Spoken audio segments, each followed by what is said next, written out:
Puppies naturally nip at each other during play with other puppies. But what happens when you're the one getting nipped? In this video, I'm going to fill you in on the do's and the don'ts when it comes to puppy nipping. Before we start, be sure to hit that thumbs up and let me know you're watching. If you haven't done so already, hit the subscribe button so you can get notified when next week's video goes live. Michelle here with How to Train a Dream Dog.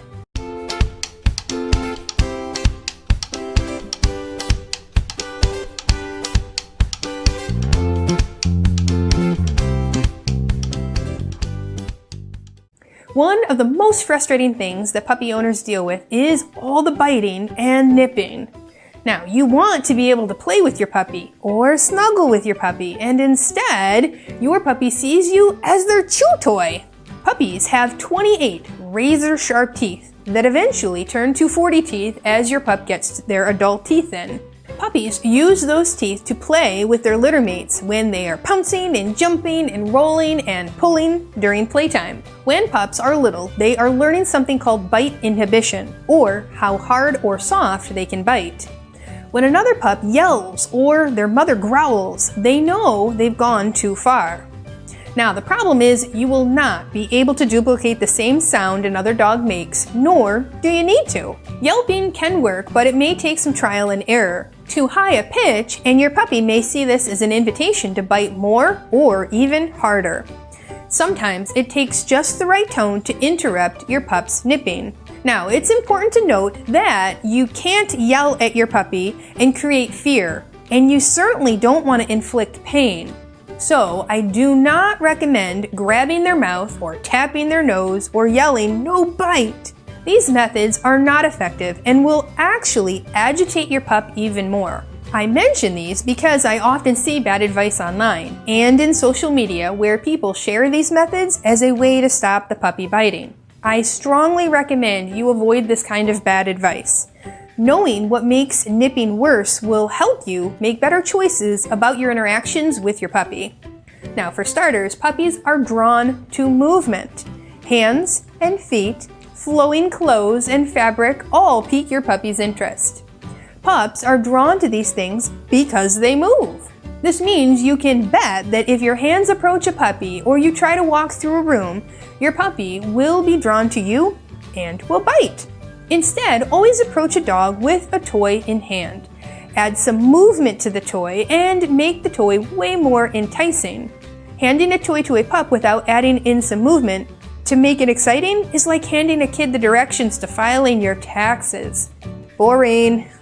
The key to avoiding getting bit is to play with the right size toy so you have space between where your hand goes and where your pup can grab on and bite. Now, if the toy is too small, your pup will likely bite too close to your hand. Kids always seem to get bit since they are more sporadically moving around and they are lower to your pup's level on the ground, and they tend to make higher squealing sounds that rile puppies up. Now, for more information on appropriate interactions with kids and dogs, check out this video here. Now, something super important to consider when you're trying to stop puppy nipping. Consider your dog's energy level. A dog that just woke up from a nap is going to have a lot of pent-up energy to release. Without the right outlet, you may become the target of all the nipping. Now, your puppy needs both mental and physical exercise several times throughout the day. Mental exercise can come in the form of canine enrichment, like the ideas found in this video here. And training games, like the ones found in our online puppy training program called 30 Days to Puppy Perfection. Not only will you learn the games to play to help your dog with the biting, but also all the other skills like impulse control and manners and obedience. The link to the course is in the description below. Once your pup can tire out their brain, you're going to start to see them relax more. You'll want to make sure they have enough physical exercise as well to drain out all that pent-up energy. This means you'll need to go out for a couple of walks each day, as well as allow your pup space to run and play in the yard. Now, you can check out this video here for more ideas about puppy exercises to help tire them out. Now, the key to curbing the nipping is to make sure your puppy sticks to a balanced schedule throughout the day. That includes exercise and training, play, and naps. You heard me right. naps. Another reason puppies nip and bite is because they are overstimulated and tired. Puppies who are 8 to 10 weeks old sleep a lot, or at least they should be given the opportunity to do so. It's common for puppies to sleep upwards of about 18 hours per day, but often puppy owners don't realize the need for these naps or how long they really should be napping for. Naps really should be for about 1 to 2 hours at a time. They should be napping in their crate with the door closed and the cover on. Now, I talk more about crate training and how you can use their crate during nap time in this video here. Without naps, puppies become cranky and overstimulated.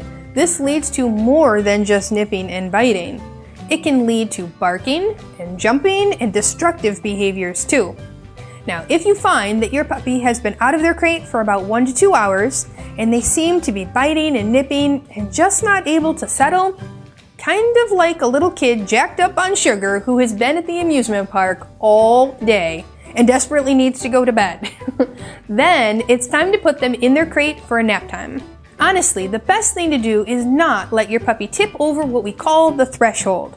This means that we try to catch them before they get too cranky and overtired. Sometimes when they have tipped over, they will have a tougher time settling in their crate and they will bark and cry and try to get your attention. If this happens, you want to watch this video here, all about stopping a puppy from crying in their crate. Before I share my last few tips to nip this biting, be sure to hit that subscribe button so you get notified when next week's video goes live. Alright, so far we've talked about yelping appropriately, redirecting to an appropriate toy, evaluating your puppy's energy level, and either exercising your puppy or giving them some downtime for a nap in their crate. One of the best ways to curb the nipping is to teach your puppy what you want them to do instead. It really is better to teach your puppy something productive instead of constantly correcting them for a behavior that is natural to them. Just like babies who put their hands in their mouths, it's a natural instinct. Now, teaching your puppy a new behavior takes time. It doesn't happen instantly. We can actually teach our puppies how to appropriately interact with us by playing a few of the key training games such as the hand touch and a bump it game. Now, we do cover these games inside our online puppy training course.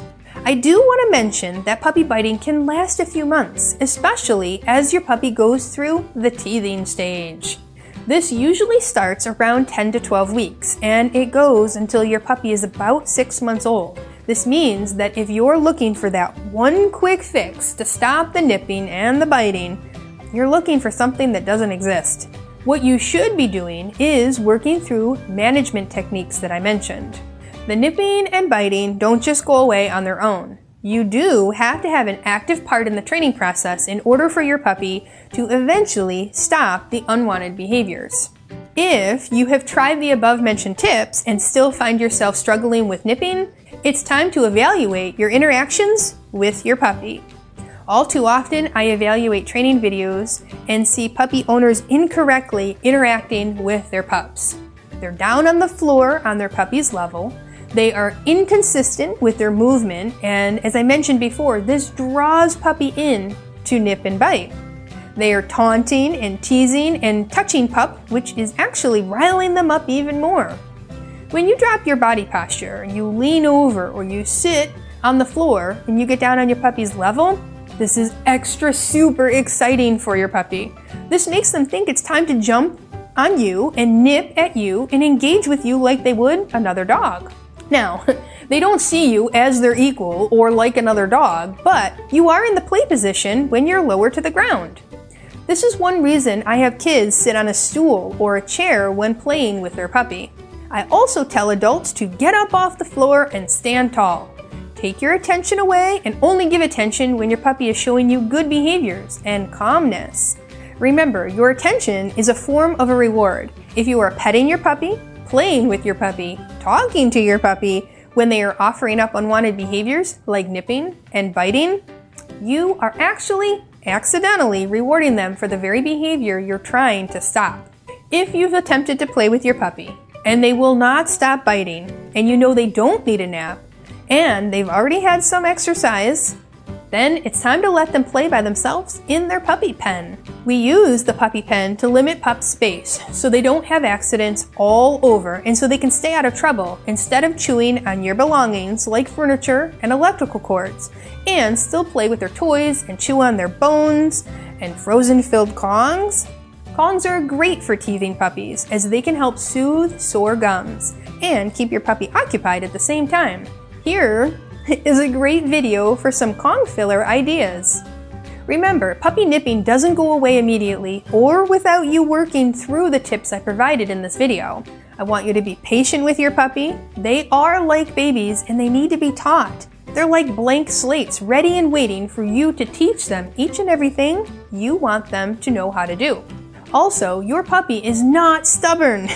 Anytime you call your dog stubborn or bad, you are judging their potential based on your limitations as their trainer.